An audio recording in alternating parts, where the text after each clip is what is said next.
오늘의 주제는 진리는 존재하는가입니다. 보통 진리가 존재한다고 말하는 사람들은 진리가 절대적이라고 믿습니다. 이에 반해 진리가 존재하지 않는다고 말하는 사람들은 절대적인 진리는 없고 모든 것이 상대적일 뿐이라고 말하죠. 불과 10년에서 20년 전까지만 해도 일반 사람들 사이에서는 진리라는 것이 절대적이라는 생각에 대해서는 이견이 없었습니다.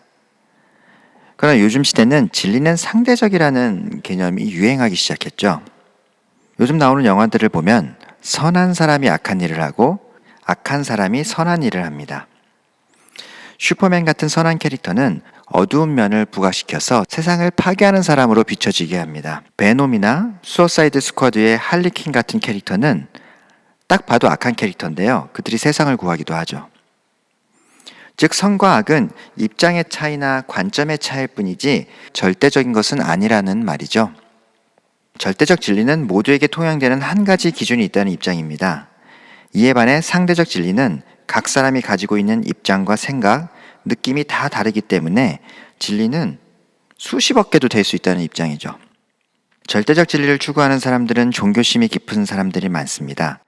신적 존재를 믿고 또 같은 경전을 읽고 따르기 때문에 절대적 진리를 받아들이는 게 쉽죠. 이런 사람들은 자신이 믿는 절대적 진리를 받아들이지 않는 사람들에 대해서 크게 세 가지 입장을 취하는데요. 첫 번째, 무관심하거나, 두 번째, 공격하죠. 그리고 세 번째, 기다리면서 설득합니다. 상대적 진리를 추구하는 사람들은 서로가 다르기 때문에 서로의 생각을 존중하고 그 다름을 인정해야 한다고 말합니다. 이 시대에 많이 유행하고 있는 사고인데요. 이렇게 상대적 진리를 추구하는 사람들이 절대적 진리를 추구하는 사람들에게 취하는 입장 역시 크게 세 가지입니다. 첫 번째, 무관심하거나, 두 번째, 공격합니다. 그리고 세 번째, 기다리면서 설득합니다. 상대방에게 행동하는 것이 똑같다고요? 맞습니다. 똑같습니다. 왜 이런 결과가 나오냐면 말은 상대적 진리를 말하지만 그 주장 자체가 배타적 개념을 가지고 있기 때문입니다. 시험에서 정답은 한 가지인 것처럼 답은 한 가지이기 때문이죠. 진리는 절대적이든지 아니면 상대적입니다. 절대적이란 말과 상대적인 말이 같을 수 없듯이 두 가지 다 옳을 수 없는 거죠. 하나는 맞고 하나는 틀린 겁니다. 상대적 진리를 주장하는 사람도 진리는 상대적이야 라고 말하는 순간 한 가지 입장을 말하는 것에 불과하죠.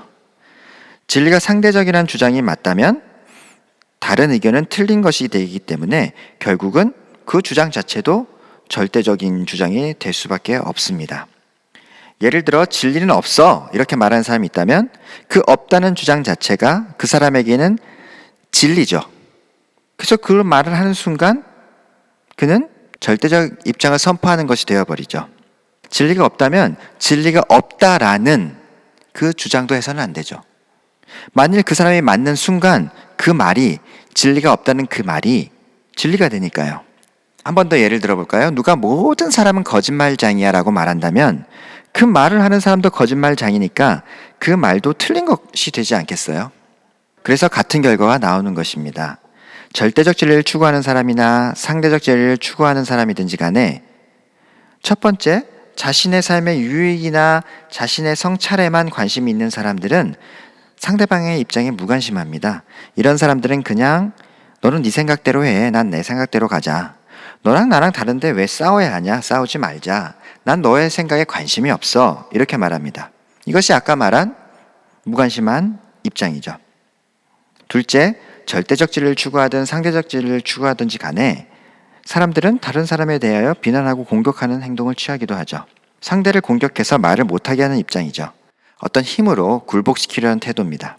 세 번째, 진리에 대해서 상대적 입장이든 절대적 입장이든지 간에 자신과 다른 생각을 가졌지만 그들이 점진적으로 자기와 같은 입장이 되길 바라는 마음을 가지고 대화하고 때로는 기다리는 사람들이 있죠. 부모나 자식 또는 부부관계, 때로는 형제 자매지간에 이런 입장이 많이 나옵니다. 즉 가까운 사람들 간에 이런 입장이 많이 나오죠. 자신과 생각이 다른 사람들에게 적극적으로 관여해서 같은 곳을 바라보려고 하는 거죠. 아주 가까운 부부지간에 서로 다른 생각을 갖고 있다면 관계가 어떻게 되겠습니까? 그러나 상대방은 이와 같은 적극적인 관여에 대해서 때로는 간섭으로 느끼고 불편해하기도 하죠. 가까운 관계일수록 같은 진리를 바라보는 것이 불가능할 때 관계는 깨어집니다. 왜냐하면 너무 가까워서 무관심할 수 없거든요. 그래서 많은 사람들이 관계를 깨지 않고 싶기 때문에 적극적으로 때로는 설득하려고 합니다. 또 안 될 때는 기다리려고 하죠. 이건 대화의 기술이고 실력인데요. 실제로 많은 사람들이 좋은 마음으로 시작은 하지만 이러한 실력이 없어서 관계가 깨어지기도 합니다.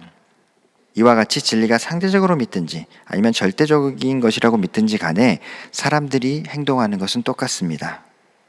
진리가 상대적이라고 믿으면 갈등이 없어지는 것이 아닙니다. 관계의 실력이 갈등의 요소를 조절할 수 있을 뿐입니다.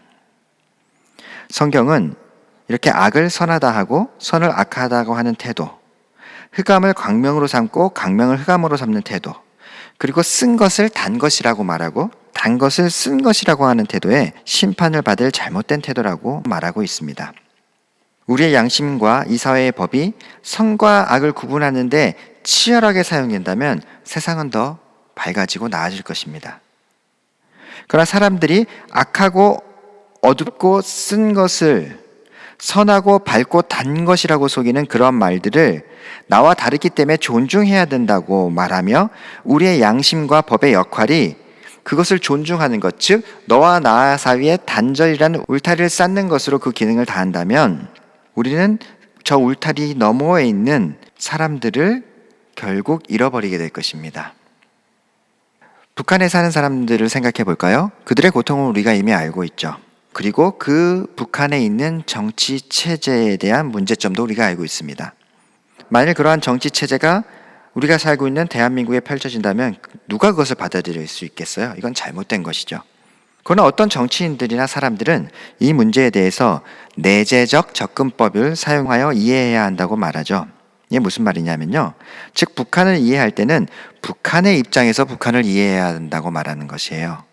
북한 사회에서는 우리가 잘못되었다고 여기는 것이 그 사회 시각으로 보면 잘못된 것이 아니다. 그렇기 때문에 무작정 그것을 우리 입장에서 비판해서 북한의 정치인들과 또는 그 독재가 잘못됐다고 말하면 안 된다는 입장입니다. 즉 진리는 상대적이라고 말하는 거죠. 그때 어떤 일이 일어납니까?